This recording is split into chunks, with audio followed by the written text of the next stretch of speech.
Հայաստանի դերը։ Չէ, հետո հարցը ինչի հիմա այնպես չստացվի էլի, որ իրատեսական չի, չէ, այս փուլում Արցախը վերադարձնելը կամ Արցախ վերադառնալը, բայց ակնհայտ է, չէ, որ սա հիշեցնում է մեր գերեվարված հայրենակիցների մասին, որ այսօր Բաքվի բանտում շարունակում են գտնվել եւ նրա մասին այս իշխանությունը բացարձակ չի մտածում, միջազգային հարթակներ մեծ հարցերը չի բարձրացում եւ այս հարցը օրակարգ չի բերվում, ել չեմ ասում, որ Թրամփի հետ հանդիպան բացարձակ չի եղել։ Պարզ է, չէ, որ այս դրոշը հիշեցնում է 5000 կամ ավելի զոհերի մասին, ճիշտ է։ Այս դրոշը հիշեցնում է նաև Հայաստանի Հանրապետությունից օկուպացված այդ տարածքների մասին, չէ, որ տարածքներ են տվել, չկա դրա մասին։ Ու այսպես շարունակ շատ բան է, չէ, հիշեցնում։ Հիշեցնում է, որ այսօր Արցախում ոչնչացնում են պատմամշակութային բոլոր հուշարձանները, ճիշտ է։ Բայց որ մեծ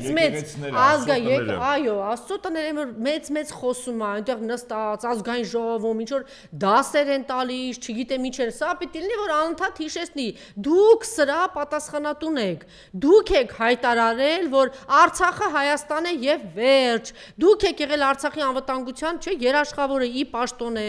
ձեր քո որդին է, չէ, գնացել Արցախ ծառայել, եթե դու 19 թվականից ասում ես, դեռ 19 թվականից պիտի այս քարտեզը չլիներ, ինչ ասեց իրանք ազգային ժողովում, ասում ազգային ժողովում այս քարտեզը որ կա Հայաստանի Արցախի քարտեզը չկա, դեռ 10, այսինքն 19 թվականից որ դու քո որդուն ուղարկում էիր, որ Արցախը չկար, ուր էիք ուղարկում, հա? Որ դուք Արցախի անվտանգության երաշխավոր չէ, դու ինչ էիր անում այդտեղ,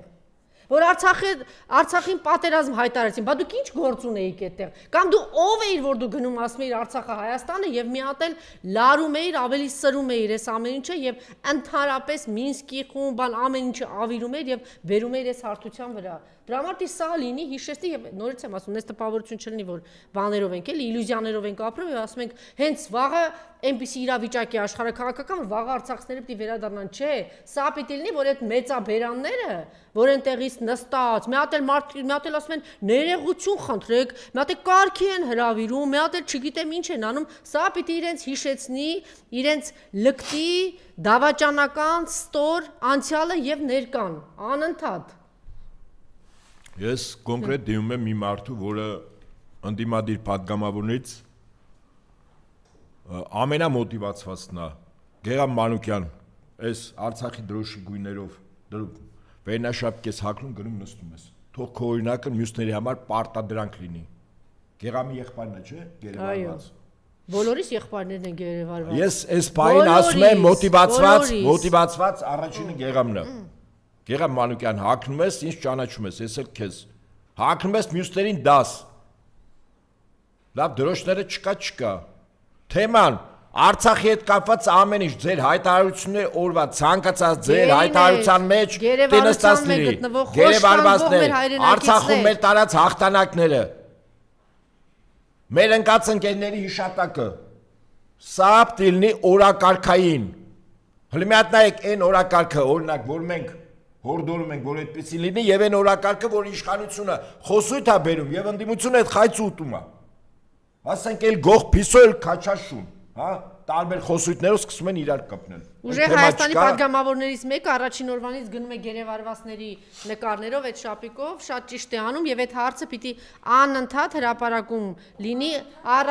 առաջին հերթին գերիների հարցը եւ այսօր ով որ բերանը բացում է, ասում է ինչ որ խաղաղություն է մեզ սպասում, առաջին հերթին բա խաղաղություն, երբ որ սպասում է այդ մարդիկ բան են անում, պատմամշակութային արժեքները հողին են հավասարեցնում, հա? Այդպիսի խաղաղություն դուք տեսել եք, Հայաստանի օկուպացված տարածքներից դուրս են եկել, թե որ եթերներ են Ադրբեջանում օրական 5 եթերա գնում, թե Հայաստանի կեսը իրանցնա կամ ամբողջ Հայաստանը իրենցնա եւ 300,000 ադրբեջանցիներին, այդ ինչ խաղաղության մասին եք խոսում։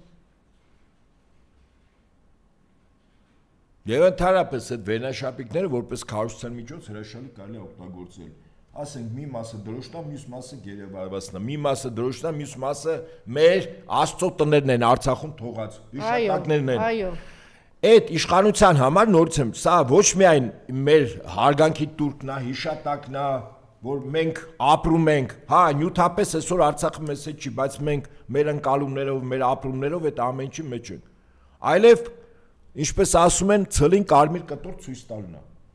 Ես ասում եմ, այդ իրավիճակը Դա հիշեցնում է իրանց, թե իրանք ինչ են արել։ Այո, ճիշտ է։ Այո, ճիշտ է։ Կորցրել։ Ինչի մասին է խոսքը։ Հիմա որքան ընդդիմադիր падգամավոր կա։ 28 հոգի այնտեղ 12, հա, թե 13 հոգի։ մյուս տեղում։ Դե 40 Ուժեղ է, 40 այո։ հոգի թող նստեն։ Ես վստահ եմ ընդդիմադիր լրատվամիջոցների ճնշող մեծամասնությունը հարցազրույցներ ավերցնելու այն ընդդիմադիրներից նաև ովքեր որ այդ վերնաշապիկով այդ կեցվածքով են։ Սա թեմա պիտի հանրային թիվ 1 դիսկուրսը սա է Գերիների ալնելու։ թեման, որովհետև եթե կա գերիների հարցը, գերիները շարունակում են մնալ, ինչ խաղաղության մասին է խոսքը, ինչ հեռախոսահաղորդության, ինչ հանդիպման, ինչի մասին է խոսքը։ Աբսուրդ է սա։ Մեր հայրենակիցները շարունակում են մնալ Բաքվի բանտում եւ շարունակվում են խոշտանգել։ Սա պիտի ամենօրյա, չգիտեմ, օրակարգային հարց լինի, որովհետեւ երբ որ այս հարցը բարձրանում է, ընդհանրապես լրացվում է խաղաղություն հարցը, որովհետեւ սուտը, բլեֆը, այդ անհեթեթությունը միանգամից այո, պայթում է, որովհետեւ սուտ բան, սուտա չէ դա։ Եթե սուտ չի, ուր են գերիները։ Բա Թրամփի հետ գնացել էր բանի հրճվանքով, չգիտեմ, ես ինչի մեջ էիր ընկել։ Բա խոսեիր գերիների մասին։ Բա խոսեիր Ստեփանակերտում հողին հավասարացրեցին մարտաճարը, հողին։ Եվ ոչ միայն այդ։ Պատկերացնում եք Ալիևի իշխանությունը Հայաստանում հայ ժողովրդի վրա, իր այսպես կոչված ընտրյալ վարչապետի վրա։ Ասում է խոսույթ չլինի, վերադարձի մասին խոսույթ, Ալիևը պահանջ է դրել։ Սա էլ հրապարակավ ասում է Ադրբեջանից դուրս եկած եւ արցախցիների վերադարձի խոսույթ պետք չի լինել, դա վնասում է խաղաղությանը։ Այլ թեմայի եկակ։ Տեսեք, ինչ հարթություն է տալի, փաստորեն հիմա Արցախահայությանը հավասարեցնում է, որ այստեղ ապրել գնացած, բայց իրանք չեն խոսելու դրա։ Հələ մի հատ դրանից առաջ ցեղասպանության մասին խոսի։ Բաքվի ցեղասպանության, Սումգայիթի ցեղասպանության, Կիրովաբադի ցեղասպանության, մի հատ խոսի տեսնենք, այդ ինչ մի հատ այդ ցեղասպանության շիշտեղից ադրբեջանցիներին արքու-փարքով տարել ճանապարհել են, իրանց տները վաճառել են։ Ես ասում իմ հայրը ոստիկանական համակարգում է աշխատել եւ բոլորին հրանգավորված է եղել, որ ուղակի ուղեկցել եւ փաթեթներով գնացեք Մասիսի շրջան, փաթեթներով, այսպես ծրարներով նամակները կա, որ ադրբեջանցիները այնտեղից շնորհակալ, գիտեք, որ շնորհակալական նամակներ են ուղարկել հետո, որտեւ իրենք հետո տեսել են, չէ՞, ինչ են արել իրենց հայրենակիցները Սումգայիթում ինչ են արել, ոնց են մոխրացրել, մասնատել, կտրատել հայրին, հայ կանանց, հայ տղամարդկանց, Բաքվում ինչ են արել։ Թե դիպտեբա, հիմա բերել է, ուրեմն պատմական Արցախը որ կար, კი Հայաստանից հատվածը չկար, պատմական Արցախում ապրող մեր հայրենակիցներին հավասարեցնում է բանի հետ, այստեղ ապրող ադրբեջանցիների հետ, ասում է, մենք չպիտի խոսանք, իրանք չէ, այդ ո՞նց է, դու որոշեցիր, այդ ո՞նց եղավ։ Դե նա դրանից առաջ գնաց ցեղասպան ադրբեջանցիների մասին խոսի։ Ոնց են ցեղասպաներ Բաքվում, Սումգայիթում։ Դու բարձր խոսի իր ձայնը լրացրու, իջեցրու։ Տես ինքը ոնց է խելոքանալու, լավ քեզ ոնց ասենք Նիկոլ։ Ինչ ասում է, բանի ա գնում կամ ես չգիտեմ ինչ ասենց կաշկանդված Ալիևից։ Ինչ ա եղել որ ասենց կաշկանդված Ալիևից։ Ալիևին հարցրեք ինչ արել։ Չէ, իսկապես ինչու է կաշկանդված։ Այսինքն դու երբ որ այս հարցը 1 միլիոն հայության հարցը բարձրացնես, որ 1 միլիոն հայություն 800 քանի հազարի մասին է խոսքը, Ադրբեջանում եւ Արցախում ապրել են։ Դու այդ վերադարձի մասին որ խոսես, բերանը փակի իրա։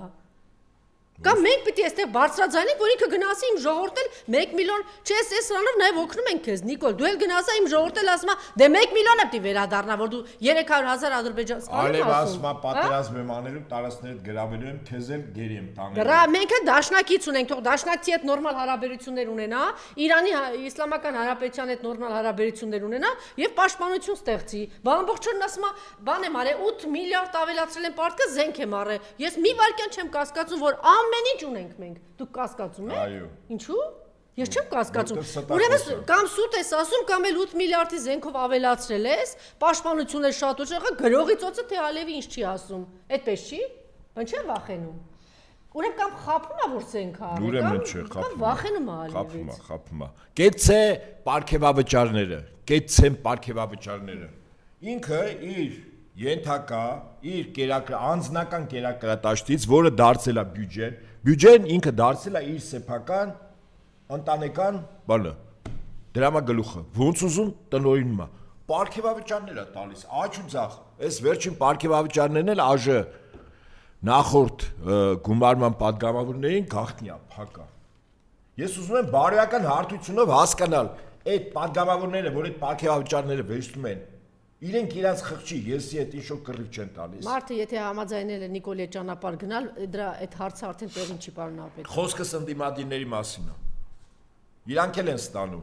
Ես լուրջ եմ ասում։ միլիարդ ստանում են։ Պարգևավճարներից հրաժարվել են։ Եթե ես նորի մասին է, ես ասում եմ նախորդի վերջին հրաժարվել, հա։ Չի վերցնել թող տաներ կարիքավորներից Արցախից դուրս եկած։ Ինչ-որ էսի ծրագիր էին հենց։ Հա, հենց այդպեսի բան էին անում։ Հա։ Դե շատ լավ է։ Հիմա վերադառնանք այս խոսույթին, այսինքն օրենսդիր մարմինը ես հորդորում եմ ընդդիմադիր պատգամավորներին, մի մասը այս նորերը չէ, հիները ավել կամ պակաս չափով ճանաչում են նաև ինձ։ Հորդորում եմ իրենց այդ խոսույթը, նորից եմ ասում, այն թեման, որը ես ձևակերպում եմ այսպես, էլ գող պիսո, էլ քաչալ շուն։ Իրար մի կպեք։ Ում կինը ինչ է ստացել, այդ Նիկոլի օրակարգն է, այդ խայծը դուք վերցնում եք, ուտում եք։ Մի վիրավորական բառ մեկն ասում, հետո պատասխան ճիշտ եք ասում, թողնեն, բայց պարոն Ապետյան, թող բացահայտեն։ Բայց եթե դու խաբում ես այս ժողովրդին, ասում ես ես վերցնում եմ այս ինչ բանը, որ պետականացնեմ, ընկեր ջան։ Մեկ էլ լսում ենք, որ Նիկոլը իր ԿՊԱ-ականներին տեղավորում է $15,000 աշխատավարձ, $20,000, Վանիկը կինը 10,000, այս որտեղ եք դուք ապրում։ Թող մի հատ ընդդիմությունը ուսումնասիրի, այո, ուսումնասիրի, ընտանիքի անդամների, ընտանիքի օրինակ պատգամավորներ, կառավարության անդամներ, քաղ պայմանագրի վարչություն, ուսումնասիրի, յուրաքանչյուրի, սա լուրջ գործ է, ընտանիքը ինչ ակտիվներ ունի, որտեղ են աշխատում, ինչքան գումար են ստանում, այլ երկրի քաղաքացիություն ունեն, թե չէ, երեխաները որտեղ են սովորում, այլ երկրներում անշարժ ու շարժական գույք ունեն, թե չէ, ակտիվներ ունեն, թե չէ, այսա ուսումնասիրի, որ երբ որ ես ասում եմ, որ այդ մարդիկ արտաքին կառավարման ներքո են, արտաքին կառավարումը կենաց չի, խիստ առարկայական է, այդ թվում նաև իրենց քաղաքացիության պահով, իրենց ունեցվածքի դրսի պահով, ընդեղ կրթություն ստանալու, ընդեղ հավաքագրվելու, Հայաստանում մարդկանց աշխատածը խլելու, պետական դարձնելու իբր պետական, հետո բանը հայ փոստի, սակագները բարձրացնելու, որ հսկայական գումարներ ղեկավարները ստանան, որ իրենց լավ զգան։ Ես ասում եմ ցանկացած նոր իշխանություն մինչև վերջին կոպեկը պարգևավճարներ քամելու է, ով որ ստացել է, բերելու են մուծվեն բյուջե։ Պարգևավճարի իմաստը ո՞րն է։ Դու քո 8 ժամը աշխատում ես, որի համար աշխատանքի վարձ ես ստանում, կոչվում է աշխատավարձ։ Պարգևավճարը, երբ որ քո աշխատանքի արդյունքում քո հիմնարկը լրացուցիչ օգուտներ է ստացել, կամ դու գործից հետո մնացել ես 2 ժամ, 3 ժամ, 4 ժամ լրացուցիչ աշխատել ես արտաքին։ Պարոն Ապետյան, ինքը խլում է։ Այսինքն բյուջեն ձեռքից խլում է,